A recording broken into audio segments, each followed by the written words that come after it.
Hello and welcome back to the Sensitive Podcast. I am Kim Kimball, your host, somatic leadership coach for highly sensitive and neurodivergent business owners. I am here with a very special episode today with one of my mentors who I greatly respect, Dani Gardner, and we're going to talk about quiet marketing for highly sensitive business owners. I can't wait to dive in. And before we do that, I would love to allow Dani an opportunity to introduce herself. Hello, everyone. It's really great to be here on this podcast, and I'm looking forward to these juicy questions you've got lined up for me, Kip. Yeah, absolutely. All right, well, let's dive right in.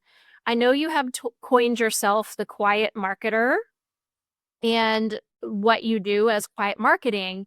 And so I would love for you to explain a little bit of what exactly quiet marketing means to you and how it shapes your approach to business, Dani. Yeah. So really, it started off as an antidote to everything that I was being told and everyone around me about marketing, and this idea that you had to do more, post more, say more, be louder, um, do all these other little bits and pieces in your funnel or whatever to tip people over the edge to buying now. And little by little, I just started to question things. And I I think the catalyst moment for this was I just decided one day to poll a group of people, or a group of clients basically, who had purchased one of my little offerings, who I noticed that like a month later went on to buy something at a much bigger price point. Like mine was under 100. They went on to buy something that was like $500 or $600. And it was kind of the same thing. And I was like, hmm. So I found a way to very diplomatically kind of explore what happened there, and I knew it wasn't that they had sort of done my thing and like it wasn't sufficient, because for the most part they hadn't actually started, right? So that was the interesting thing, and just some of the feedback that I got from them about just their own journey, because I wanted to know, why are you jumping from one thing to the other, like without completing anything? Now, mind you, this is normal today, and I guess like I'm talking like 7, 8 years ago, maybe. Um, and just what they were telling me, just it's I felt like the scales fell off my eyes, if I can put it like that. And I started to see things that I couldn't unsee. And I started to go, wow, a lot of these things that we are told we must do, they're really good for sales, but they're not so good for people in their own journey. So I think that was the catalyst moment that I started questioning things, and then things just sort of built, and I just started questioning more and more and more. And so it ultimately led to me questioning every single thing that I was doing and starting to cross them off, like I'm not doing that. So the first few were easy. I can't quite remember what the first few were, but then I remember coming back to it, realizing I had to get rid of more. And I'm like, but like fear set in, like if I do that, like I'm gonna just, my business is not gonna exist. There was that fear of sales, and those things never eventuated. So it started off as that, and then over the time it was just more about trusting myself, trusting what made sense to me, trusting what I had experienced on the other side of the table, so to speak, like other people's marketing, and really looking at what feels good for me to do, like what is my natural self-expression and things like that. And then over time, really, I feel like it's quiet marketing is more and more associated with this idea of building an ecosystem that can work for you while you're not working at it, and it can make you discoverable to people who need you at the moment that they're looking for things. So it can bring people to your door. Whereas social media, absolutely, it can't do that. You've got to keep working it. Whereas if you get this ecosystem set up, it can really work for you, and you just maintain it a bit. So that's sort of a bit of the arc of where it's started and at the moment.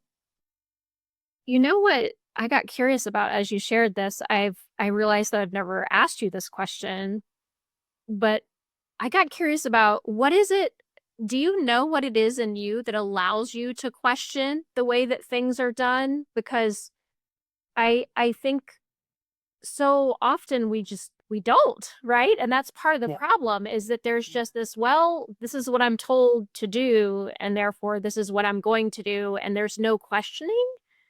Yeah. Maybe you start to question it once you're really burnt out from implementing systems that are terrible and don't fit you at all. But for most folks, up until that point, there's not even this questioning. It's just this, well, this is the format I was handed, and so therefore this is what I'm going to do. But that's actually a tremendous strength that I see and I admire a lot in you is that it seems, and maybe I'm wrong, but that seems to come naturally to you, this questioning of like, I don't know about that. That doesn't feel good for me. So no. Well, the answer to that question might surprise you because I I used to be very compliant about everything. So whether it be like I got it, there was a season of my life where I was a born again Christian, and it was like, right, you can't do that, you can't do that, you can't do that. Got it, you know, I'm the good girl, blah blah blah. Then in the yoga community, right, you can't have meat, you can't have alcohol, you can't do this, you gotta do that. Got it, So and then in the marketing, you got to do that, you got to do that, you got to do webinars, you got to do it. Got it. It was just I just wanted to be successful, and this is what we do. And really, in me thinking, gosh, like as you were even like leading up to asking me that, I'm like, well, what was it then? It's like, I think it's just, I'm so curious. The thing that is innate in me is I'm so freaking curious. I need to ask the question. I notice the patterns. And, thinking back to that poll in those few people, I was like genuinely curious, like, what's going on here? And it was only that what I got back was so revealing that was sort of like sent me on a different path. So I guess it was the curiosity more than anything. That's amazing. I love that. And that can honestly be such a nugget for people listening already of just the idea of if you're learning from anyone, you included, me included, taking this curiosity to it of like, okay, I'm going to take and implement what Dani told me or what Kim told me, but I'm going to be curious about how does this work for me, right? How does this feel when I do it? Just knowing to bring in that curiosity to whatever you're doing in your business is a beautiful lens, I think, to look through. Yeah. Yeah. And there's also this theme really that goes through this of self-leadership. So my my hope for everyone listening to this is that you can listen to anyone, whatever advice they have to give, and you can be so short, like not sure, because you don't necessarily have to be sure, but attuned to yourself that you're like, that there's something about that, but that no, but that and the other person doesn't need to be the villain, because that's also the thing that kind of pays out. Well, they told me to do that, and it didn't work, and that. So yeah, I think if we could just cultivate this own leadership within ourselves, which is a question in itself, which we're kind of going to get to that through this discussion, I think. Yeah. I love this. Well, you already started to briefly mention this idea of being discoverable. And, of course, the main narrative that we're fed in the online business world is, like you said, post more, be more visible, show up daily, be on video all the time, do all these things that maybe don't necessarily feel good to us and is oftentimes at a frequency that feels overwhelming, especially for people who are highly sensitive or neurodivergent. And as I mentioned, you talk about becoming discoverable instead of all these things. And so I would love for you to dive into what does that mean to become discoverable and why it might be especially important for highly sensitive business owners. Yeah. Well, a quick backstory. I became discoverable before I realized that was a word for myself, right? I sort of I probably thought I made up this word, but I since have discovered it is actually a word out there that people use or have used in relation to SEO. So this has had happened. So what does that mean? People were finding my website or a particular blog post without any effort on my part, just organically, and lots of them, and it kept building. So this started to come on my radar, and I started to look, well, how is this happening? And what is going on? And so I started to get some understanding of how this was taking place. And then I came up with this idea of discoverability, or this concept of discoverability versus visibility, and how visibility is that proactive, got to show up, got to do this, got to do that. It's very energetically intense. Whereas discoverability is more laid back, relaxed, more passive, more, and I always remember when I first posted this idea, and it was just really me exploring this as a concept, like, yeah, that's so cool. Discoverability versus visibility. And people loved it, right? And it's actually how I ended up having an offering that, and various offerings over time that have had this word discoverability in there. So yeah, in a very practical sense, what it looks like is instead of having very short living content, if that's the word, on social media, like disappearing content, discoverability is rooted in what I call content assets. So they're long-living content pieces that are not gated in terms of they don't require an opt-in or something like that. They're available out there via, it could be blog articles, it could be YouTube, it could be a Kindle book, it could be a podcast, it could be Pinterest. So these are all places where people go to both search, and also pretty much all of those platforms also suggest. So there's discoverability in terms of search, but there's also suggestibility, where places like Kindle start going, hey, we noticed you looking at this and that. We think you'll like quiet marketing. And that's how a lot of people have found out, about my book. So it's that's sort of the ecosystem, having this footprint. The bigger footprint, the bigger the footprint, the better, for you to be discoverable by both humans and AI, which you have a bit of experience of that yourself, lately, Kim. So once the ecosystem is set up, it allows, HSPs, neurodivergent folks, to really exhale and to feel safer in their business, really, because there's this knowing that, okay, I need to rest, or I need to whatever, I need to not be in my business. And this ecosystem is at work for me, and I can trust that it will, be a pathway for people to find me. Yeah. Gosh, I have so much to say on this. But I want to share a little bit of my personal experience just because I think it can be helpful for folks to, well, before I even go into my personal experience, the other thing that I want to say is um I feel like the way that you use Instagram is so refreshing because it's not that you're not on Instagram, it's just that you're not uh it it it's not something that has to work for you, right? Because since you already have all this other stuff working for you and you trust that, your blogs and your YouTube and all of these content assets that you mentioned are doing the work.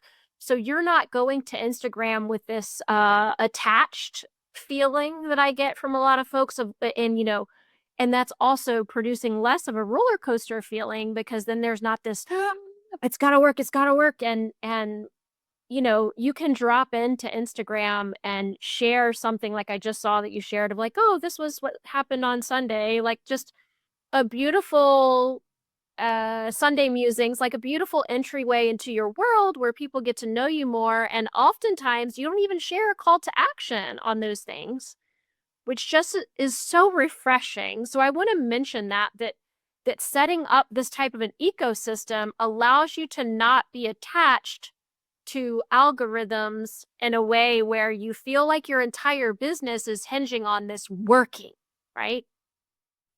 So Yeah, can I mention two things just on what you yeah, said? First of all, yeah, how I sort of name this is Instagram doesn't need to deliver. It doesn't need to yeah, perform. I love those words. It's like so I can just that can be my play space where I just experiment with ideas or, share my art, which is whatever, words, photos, whatever. Um, I totally forgot the second point I was trying to make. So yeah. we might come back to it. Yeah, but I love that. That was exactly what I was trying to get to in much less words, so I appreciate it. Um, and then just my personal, I had somebody else that was an SEO specialist that I had on my podcast, and they talked about like when you are on these algorithmic platforms, posting is kind of like throwing a pebble into a moving stream, and it's just lost immediately Yeah. versus when you have these content assets that you're talking about from all the SEO specialists that I've talked to, you can receive the most blog traffic that you've ever received from a blog article 2 years later. Like it can still be working for you. The other piece that I wanted to mention about this in my own personal journey is there was something in this about me where it was almost like I was a little bit addicted is too strong of a word, but along that vein to like the dopamine hit of feeling like I was doing something in my business. And I feel like the content assets don't give you as much of that because, you're posting them, you're posting the blog articles or you're posting the YouTube videos and there's not the likes, there's not the instant gratification to it, and so there really had to be an internal shift within me where I had to be able to trust leaning back and trust that me working on these blog articles and some of this, maybe I would call it like slower content, long form content assets, that was me working on my business. There was a while when it didn't feel like I was because it wasn't giving the same type of dopamine hit. Yeah, right. So I wanted I to mean, share that in case that was useful for anyone else too. yeah. And I remember the other point that I wanted to pick up on Yeah, what you please. said about not having a call to action. I actually, it's not like I never have a call to action, by the way, but it's like, but I really, over time, historically, I just get a kick out of not doing it, especially when I've got something like, I don't know, like I can even talk about an offer, just like hint at it and purposely not put a call to action. And I have this like cheeky, like feel good thing about it because I know that people are going to have to go find it. And my thinking is, if you want a baby, you'll find it. You know, like I'm not going to hand everything to you on a platter. I'm not going to go DM me and I'll give you the link and whatever. No, you go looking for it. So just wanted to add that. You can have fun with it. Yeah. Yeah. And I have actually that's been hard for me, but I have made some of that switch as well of because I think it changes the caliber of client you receive when you make things so easy for people. And I'm not saying to make them jump over a million hurdles, but that there should likely be some effort on their part. And if they're turned away at things being not handed to them on a silver platter in a DM, like you're talking about, it maybe means, like they might not be the most aligned. So I think that can be helpful to think in that way as well. Yeah. Yeah. Well, the naming of your offerings, I know, is something else that you talk about and how it can make marketing feel unsustainable. And I know you have a unique perspective on naming offerings. I would love for you to share more about your approach to naming offerings and how it aligns with your business philosophy. Yeah. So first of all, I see it like there's a bit of a hierarchy of importance in terms of naming, and what comes before the importance of naming the offering is the importance of naming the content pieces that it leads to, basically. So I've seen in my own work that if I've nailed the name of a blog or a video or whatever it is, it it is just so powerful. I can get away with the name of the offering not being so this is my approach to the naming the offering is like you ideally want the benefit in the headline. Now, not all of my offerings align to that. Some do, like, for example, create a tiny course. So simple, so straightforward. It might even seem a bit boring, but to the people who want that, they're like, yes, that's exactly what I want to do. Like, there's no interpretation needed. Whereas, for example, my course for generators, Art of Responding, like kind of talks to it, but it's like it maybe needs a little bit of interpretation, maybe. But the blog that leads people to that is so clear that like I totally get away with it. So that's, yeah, like the hierarchy. So you want both, well, whether it's the content or the name of the offering, you want it to speak to the the outcome, the benefit, that kind of thing. And so many of us don't. We want sparkly names. We want rhymey, sparkly, fuzzy, up in the clouds kind of name, cute names.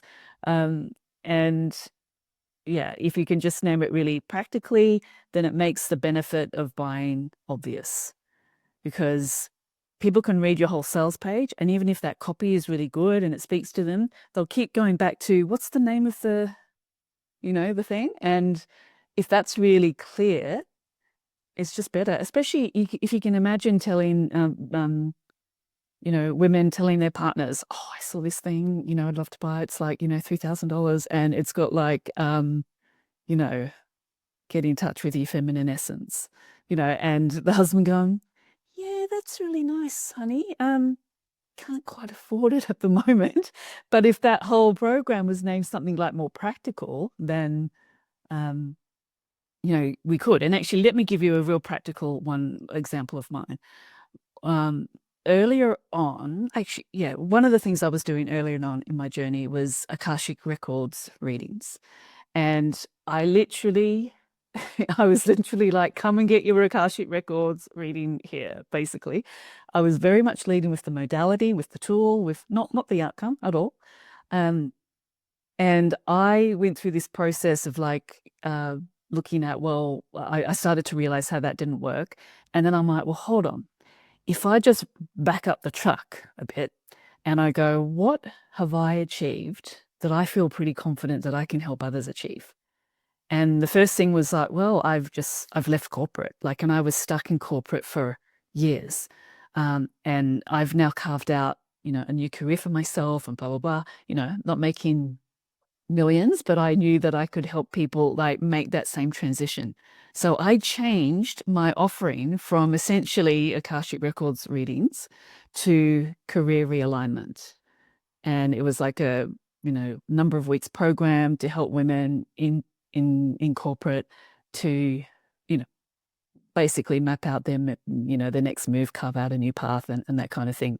And that sold so much more easily because but I didn't change my process. I just focused it into that area. Yeah, that's such a beautiful example. And I think you already spoke to a little bit of the internal drama that we need to overcome with this naming, naming it practically, clearly, based on the outcome.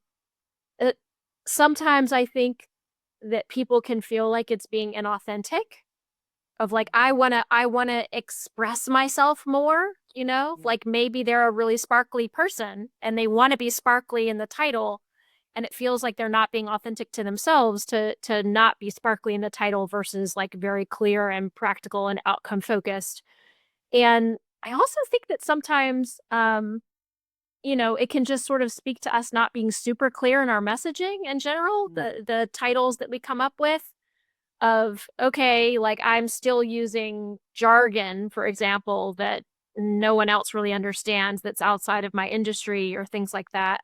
But I really love how you make it super clear in your example that you just gave. You didn't change anything about your process. It's not being inauthentic to yourself, and how I've heard you talk a lot about is just meeting the person where they are at in the Mm, title, mm. and therefore opening the door for someone to recognize and realize, oh, hey, I need that.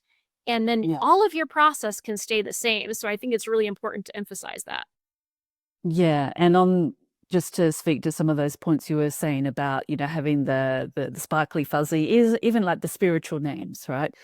What I've noticed is you can definitely get away.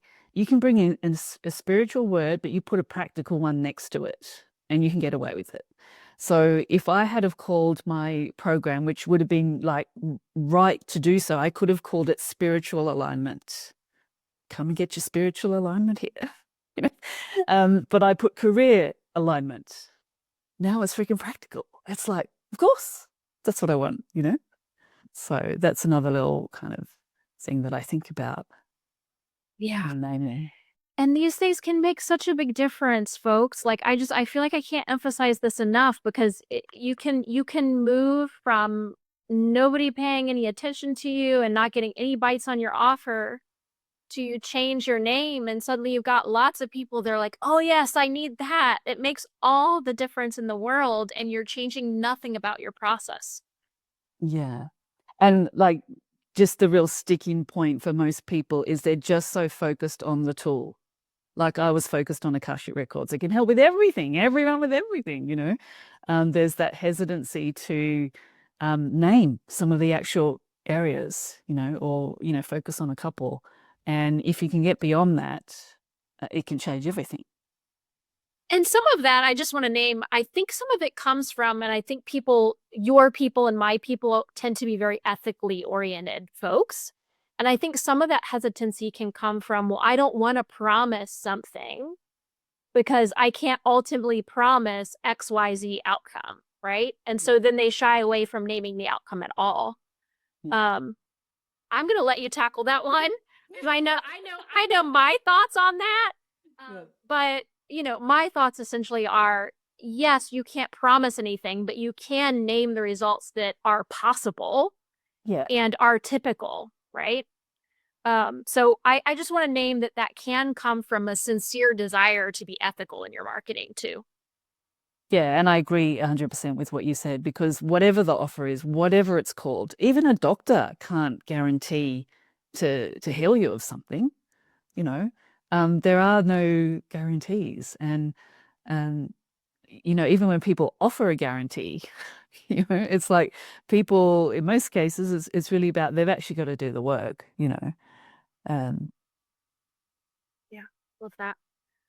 Well, I love how you really listen to your frustrations and your irritations in your business. And I know that has led you to make some really bold and unconventional choices. Like I know you've eliminated entirely freebies, lead magnets. Another one that you did, I believe, more recently, which I was like, whoa, when you did this, was restricting access to your email list to paying customers only. I would love for you to talk about how you've learned to trust these irritations and what the impact of those decisions have been on your business. mm.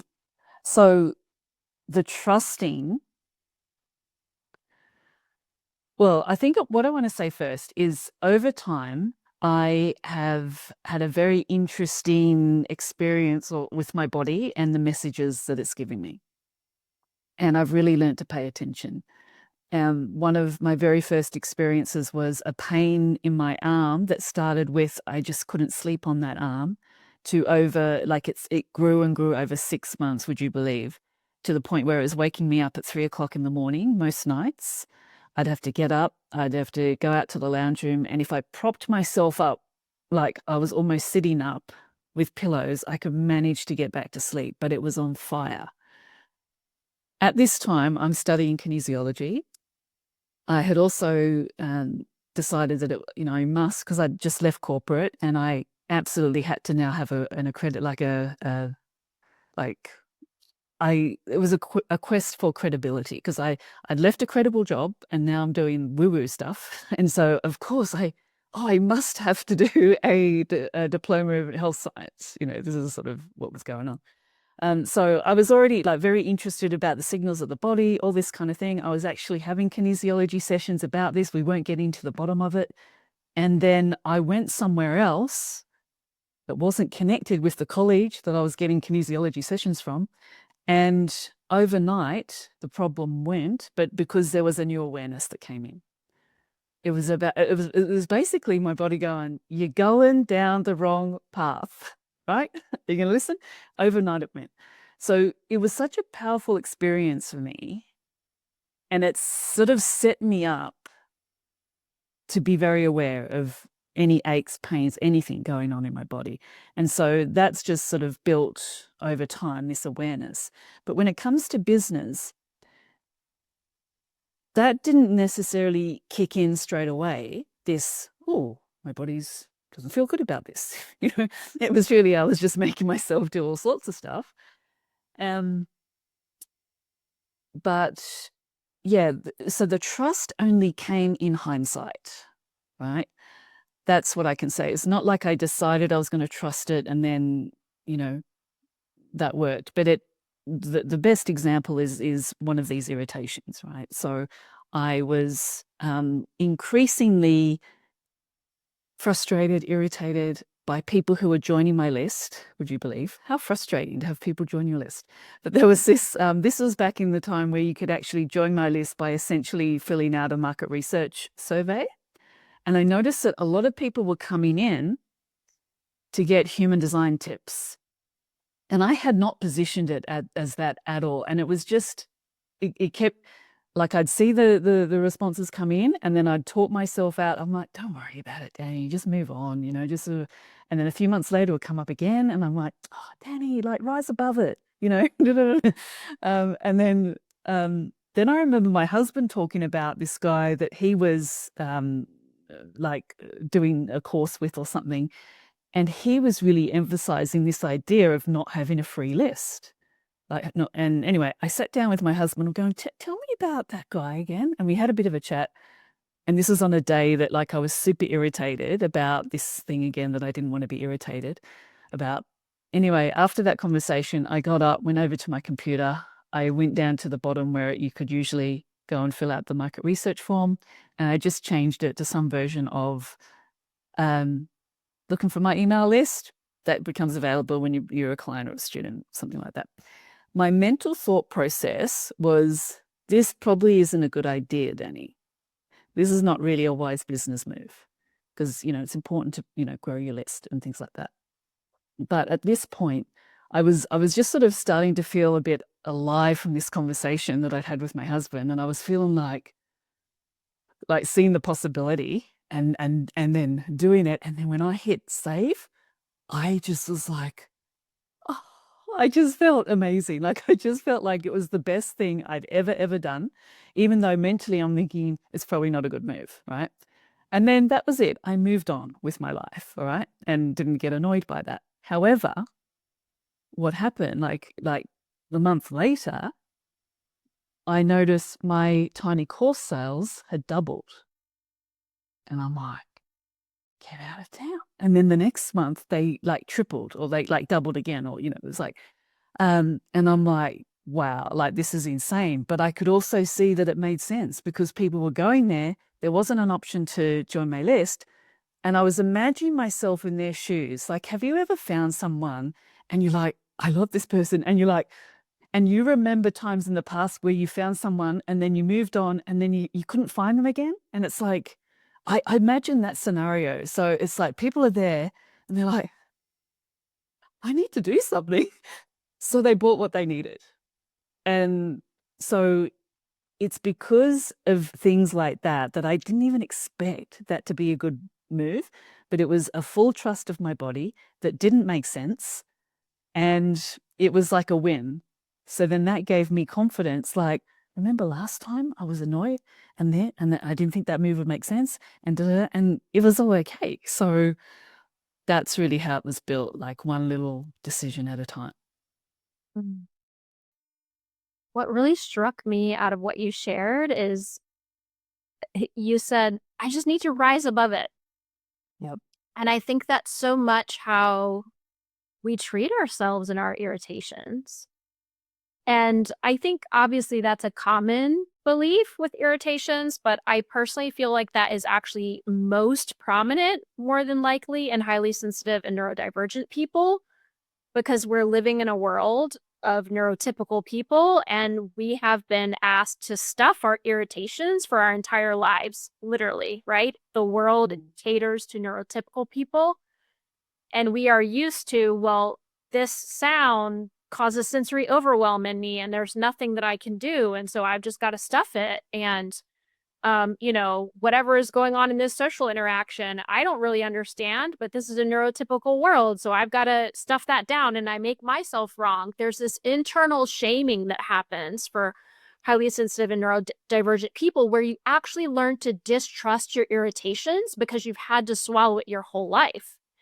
And so this is a very different thing that you are speaking to here of learning to trust those irritations, learning to trust what your body is telling you. And that to me, like from a neurodivergent lens, as a neurodivergent person, that is learning to advocate for yourself of the things that are irritating to you. Like, we talk a lot about in the neurocomplex, neurodivergent space, a way to advocate for neurocomplex people is to teach them to advocate for themselves, to be able to change the things that are not tolerable to them, the things that are changeable. The things that aren't changeable, you've got to learn how to tolerate. But the things that are changeable, why not freaking change them? Right? Yeah. And that's what you're doing here. But again, I know I'm on a little bit of a soapbox here, but for highly sensitive neurodivergent people, we've learned to not change the things that are changeable. We've become so accustomed to our irritations. Yeah. And I see them as a portal to something new, different, unconventional. They're just like this magical portal. They can be. Yeah. Yeah. Yeah. I love that. I hadn't really thought about it through that lens until we had this conversation. So I'm really grateful for that, bringing that up for me. So yeah, always love what comes about through conversations with aligned folks. Well, I know that you mentioned a little about human design already and our last little talking point, but I know you often bring that into your business strategy, and I'm a manifesting generator. I was doing a lot of initiating in my business before working with you, and I would love if you could explain what initiating looks like as a generator or a manifesting generator, and why it's important to lean back instead, and what exactly that means. Yeah. And this even applies to projectors as well, because they often initiate and it's against their design. Where do I want to start with this? I guess when I found out about human design and I did understand that I need to respond, but the message wasn't so much stop initiating. Maybe it is these days, I don't know, but like I hadn't really drawn that connection. It was more about just being able to respond.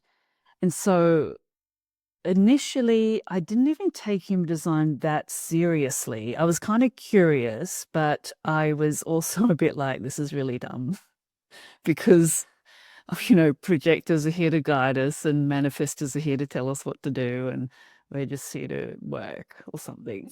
So I wasn't really impressed. But there was this one particular day I had this idea. I just thought, how come some of my offers have like just sold like hotcakes, and others which are equally good, like messaging wise and everything, it's just been so hard like to get anyone interested. And then maybe if they are, then they pull out, and I'm like, I was just curious. That's where the curiosity came in again. And so I started writing down like the offers that I'd had over the last 12 months or 18 months, whatever it was. And I'm like, so like, how did this offer start? So I just started going with like, let's go back and back and back and back to work out where was the origin moment of this offering. How did it start?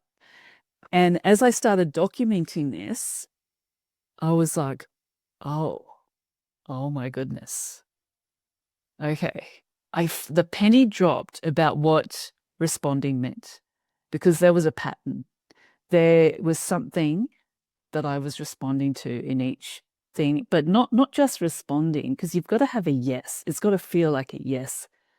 I think often generators seem to think that just because it's out there and everyone wants you to do something, you must. That's not what it's about at all. So based on that, I was like, okay, I had a bit of a sequence, to work with. And then I'm like, so I'm documenting this and thought, well, what if I now do this consciously? Because it was totally unconscious. I was, of this whole process. I'll do it, I'll repeat it. And I started to get the same kind of results. So I was like, wow. So essentially, we're all from like, young children really were brought up to initiate. We're rewarded for initiating, for what are the words? Like just doing our own thing. There's a whole set of words around initiating, right? And, we just get rewarded for it. And then especially in business, it's like, it's got to be the key characteristic of an entrepreneur is to initiate. So it's so embedded into everything that we do. We think we're being a good person if we you know, put our ideas out. So in a business sense, in like for our type of businesses, what it looks like in a very practical sense is saying, I know, I'm gonna do this offer because you see from your point of view, this is what people need. And they may well need it, but the way you come at it, I guess, from even messaging or things like that there can be a total mismatch. Um, But what is most effective and my most successful offers have come this way. It's just that I would happen to be talking about something or just doing something, and then there was a lot of interest in it. And then I ended up figuring out, oh, so people were really interested in this. Well, I could create an offer around this, and then I would, and it would sell very well. So in a nutshell, initiating is going based on your own thoughts, your own ideas, no external like signals from humans or like downloads. That's sort of also like not a signal from an actual human. Like if you get a spiritual download of a program you're meant to do or whatever, you want to have some sort of signal from a human, or more than one human, that this is needed. Like it's sort of like you're on, Kim. That thing, you're on, and that tends to happen when you just start sharing whatever it is that you're excited about or interested in from a place of no agenda. That sort of kind of gets the cogs turning of your human design. Mhm. Yeah. And, the early years of my business, not doing this, you do all of the work. I did all of the work of creating programs, and you do, it's just so much work. And then you do it and it doesn't sell, you know, this prevents that entire process, by doing this, which I think is amazing. Mm. Flips everything on its head. Well, I would love to talk about business models. I really love your take on the membership model, and this is another one of those like countercultural things because I think a lot of people are touting the membership model as the like mecca and the thing to aspire to and the thing to do in this day and age. So many are pushing it for like the recurring revenue model. I know you have a different view about the membership model, and I would love for you to share your perspective on why it might not be a good fit for everyone. Yeah. Well, the backstory to me sharing, you even being aware of this point of view, is a blog that I wrote about it. And how did that blog come about? Well, one of my peers a few years back was launching his membership model, membership program. And there was, a bit of hype about it and all that. And I remember looking at it going, yeah, I should do that. I think I should do the membership model.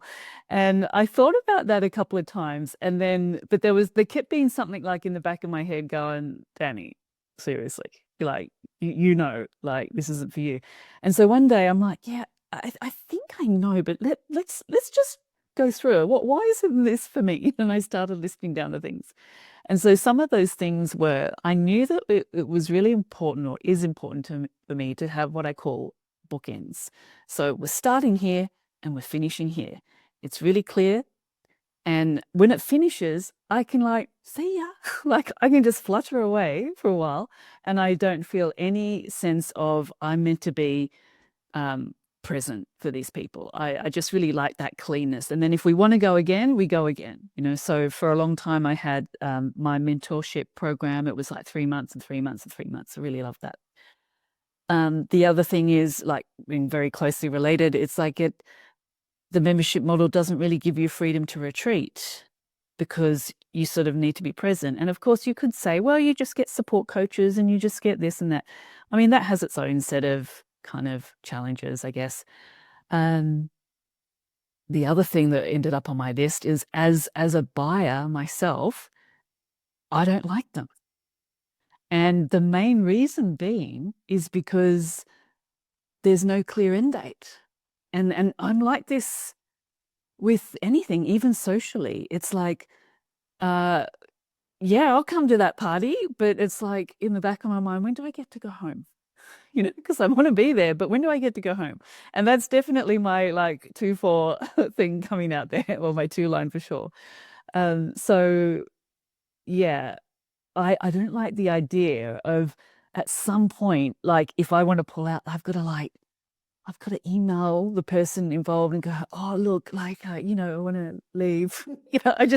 That whole jam, I'm just like, no, like, I just don't want to do it. Plus, I just feel like when I have been in that kind of thing, I haven't really utilized it, and it's just been information overload and all that kind of stuff. So that was another reason.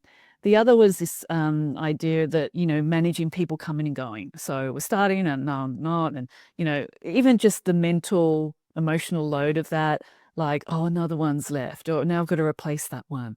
I just thought, no, I don't want that. Um,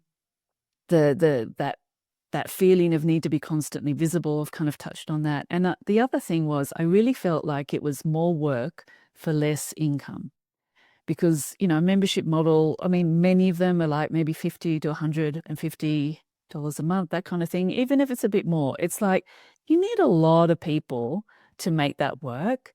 And it's a lot of work. So I'm like, yeah, I would rather work with a lot less people closely and have a higher price point. And like ultimately that it's kind of less work. It's more intent, like more focused work, but yeah. So they were the reasons like that came out straight away. And it's interesting that blog has actually been responsible for a number of people ending their membership programs, because when they read that, it was like, oh, I was just naming something that they hadn't thought to name, or it was like, oh, of course, that's why I'm feeling this way, so it was very validating. Me being one of them. Yeah. Yeah. Yes, it did feel very validating. And ironically enough, I think my reason for ending my membership kind of touches on a lot of the things that we've already discussed, meaning trusting your irritations, um, trusting what your body is telling you, that curiosity, and bringing that curiosity and being able to say, okay, like if this doesn't work for me, that's okay. I can do something a bit differently, right? And then I was already feeling those things, and then I came across that article of yours, and I was like, oh, this is why I'm feeling this way. Yeah. It gave more context as to why I was feeling that way. But for me, I'm also someone that really loves, and I wouldn't change this for the world, I love working with a smaller group of people more deeply. Like, I love my one-on-one work. Don't know if I will ever retire that because I love it so much. And then I also, if I am going to work in groups, I want it to be smaller, more intimate groups. And I just recognized through your article, I'm like, okay, the amount of people that I would need to get into the membership in order to make it financially sustainable for me and to make the amount of work that I'm putting into this make sense, I don't even like to do. Like, this isn't a direction that I'm wanting to move. It just makes so much more sense for me to have what I have now transitioned the same sustainable growth sanctuary to, which is opening in September. But it's like, okay, you know, pods of two, cohorts of 5 to 6 people a piece, and just two of those, and that's all it is. I don't have to worry about getting more people. I don't have to worry about the turnover. You've got that start and end date of it's 6 months long.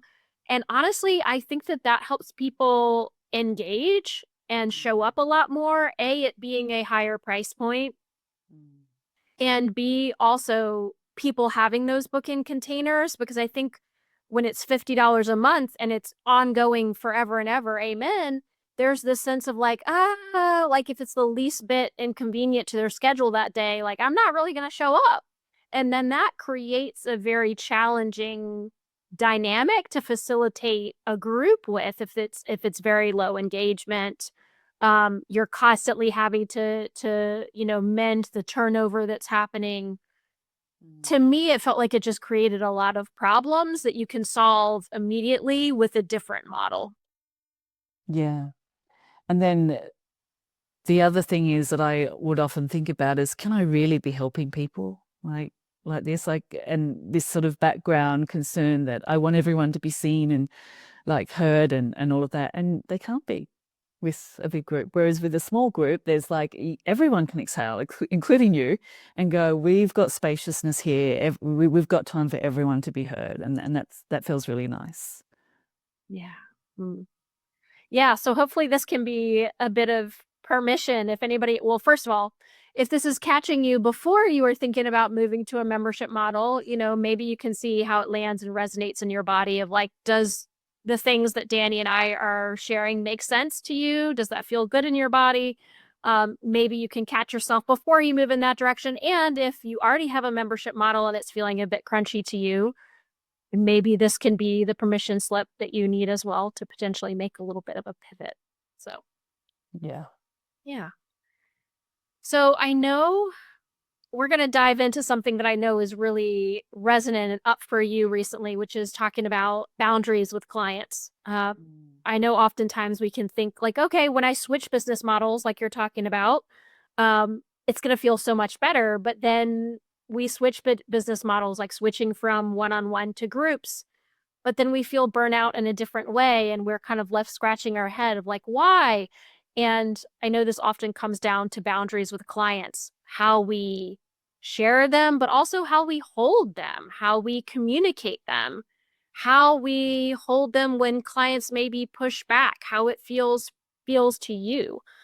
And I would love for you to speak to why boundaries are so important with clients. Like I said, how you create them, what challenges may arise holding them, especially as highly sensitive people. Yeah. Well, I think first of all, in the beginning, when we're starting out, anything goes. Yeah, I'll see you then. I'll see you Saturday. I'll see you at 9 p.m. I'll see you whenever. Oh, you can DM me. Like just anything goes because we just want to get clients. We just want to be successful.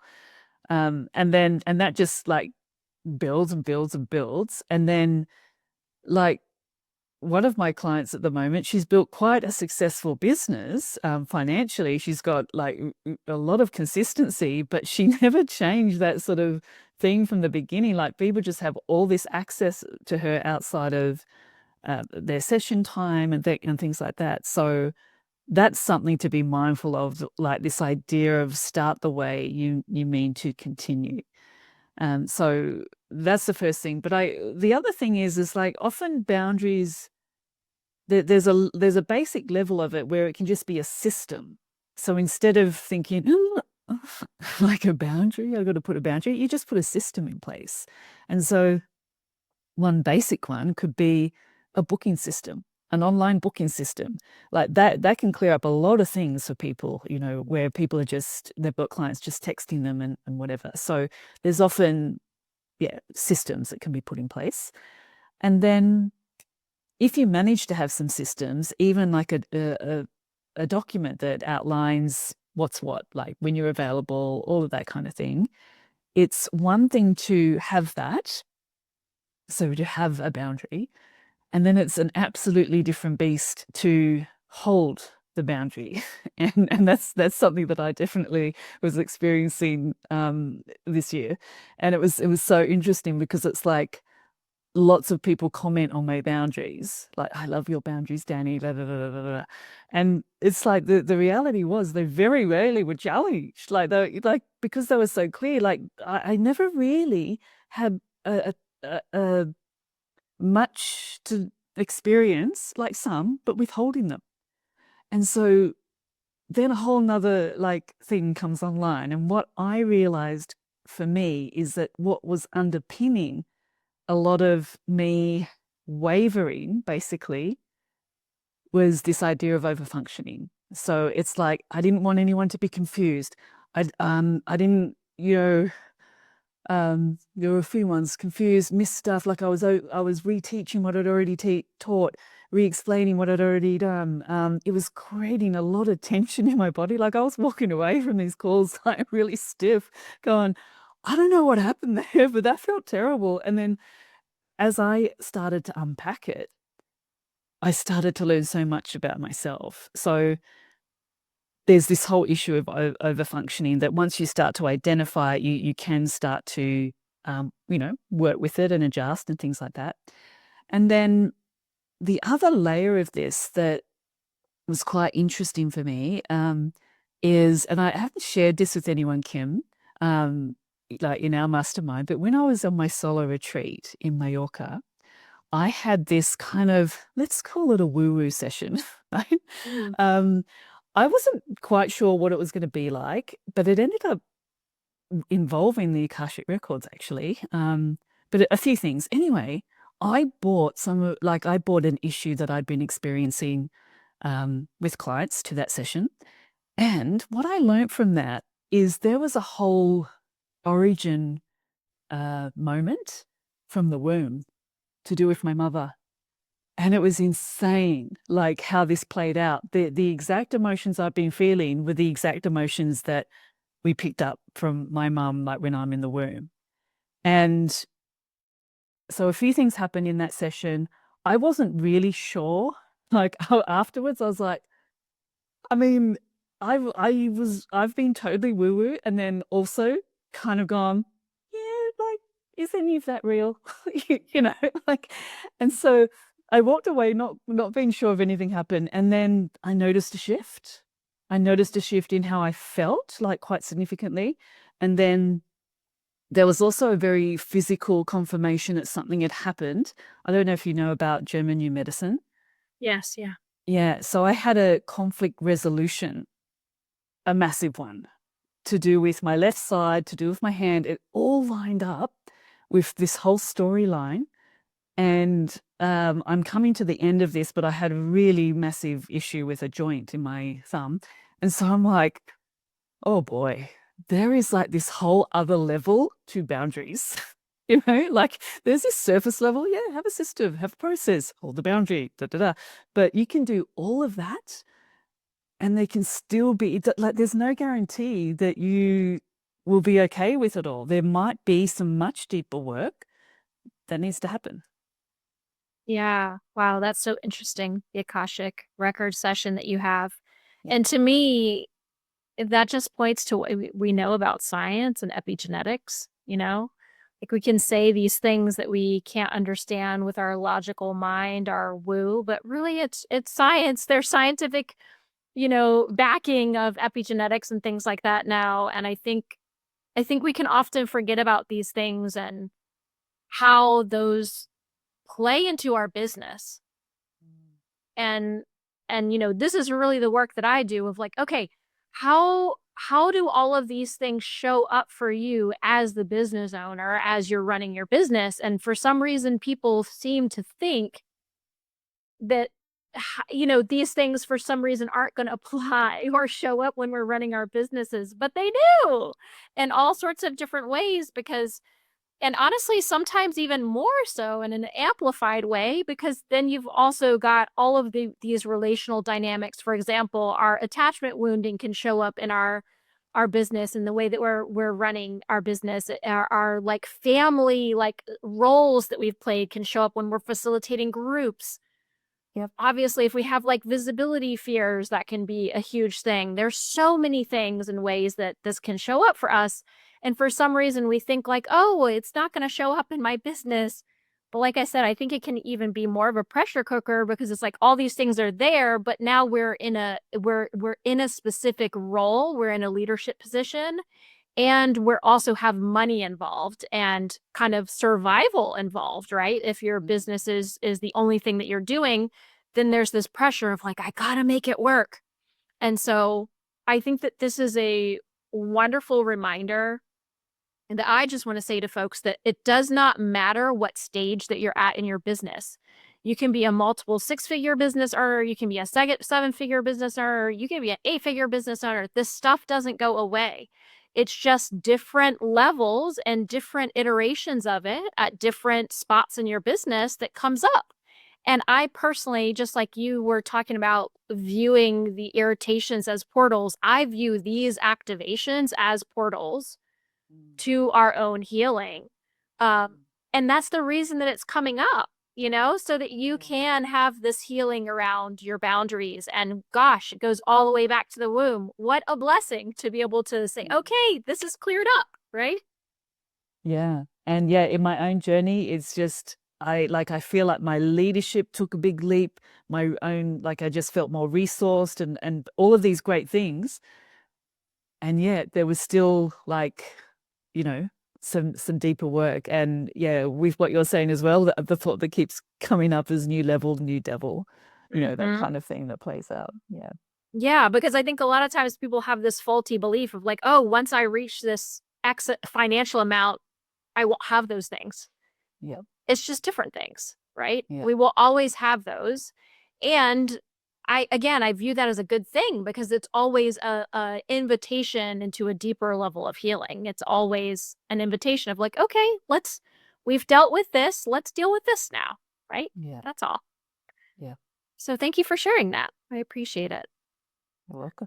Yeah.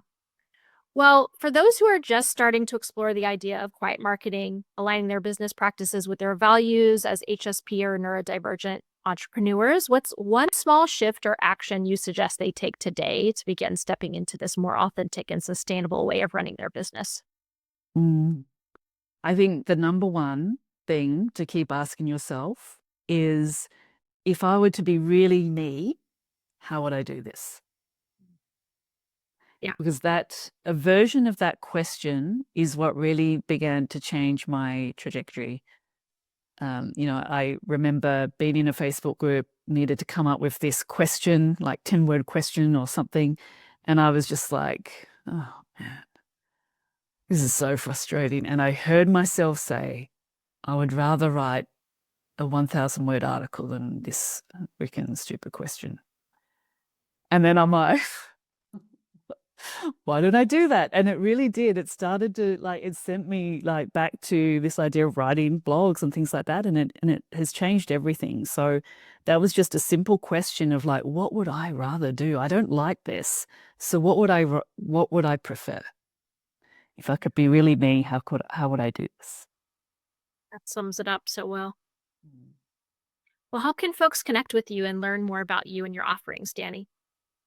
They can go to my website, danigardner.com. I'm sure we'll have the right spelling underneath here somewhere. Yes.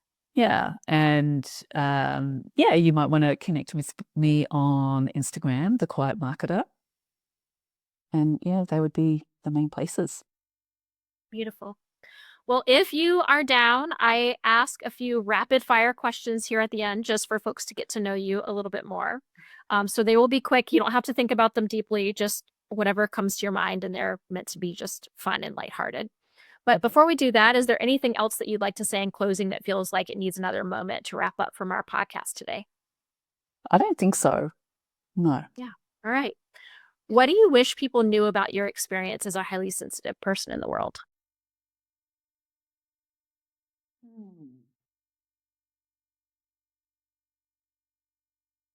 What comes to mind is something about what my experience of noise is. That's sort of what comes to mind. Yeah. Yeah, that's a big one for me. I've got very, supersonic hearing. So Yeah. yeah. And if they got a glimpse of that, they'd be like, oh wow. Okay, I see what you mean. Yes. What is the last thing that truly inspired you?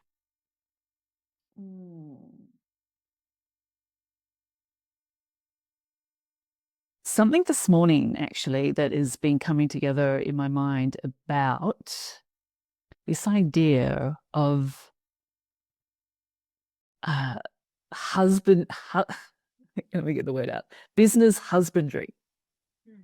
So it's sort of like that, having that masculine structure, one of which would be like an ecosystem or even offerings or whatever, that really supports you, like that feminine.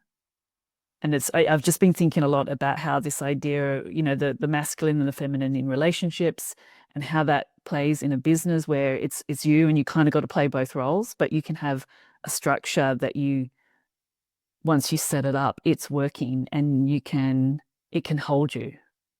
That's been inspiring. Mm, love that. Last question. What consistently brings you deep joy? Mm. I think just simple moments that usually involve maybe music. Um, yeah, just simple moments. Like, for example, last weekend, I had some jazz music playing here at home. My husband and I had been out to lunch. We were both a little bit tired. He said, "Come on, let's go and have a siesta." And I'm like, "Should I take my music?" And he's like, "Yeah, bring it all." And so I brought my music in, and like it was just a really nice Sunday afternoon. The little jazz music playing in the background, the chickens, we can hear them outside. And it was like, yeah, simple moments like that. I relate with that so much. Yeah. Well, thank you so much for your time, Dani, I want to thank you for like following your curiosity and for understanding your irritations and for following them instead of trying to rise above them, and what beauty that has created and the permission slip that it's given a lot of us highly sensitive and neurodivergent entrepreneurs. So thank you so much. Yeah, you're welcome. Thank you for inviting me into this conversation. Of course.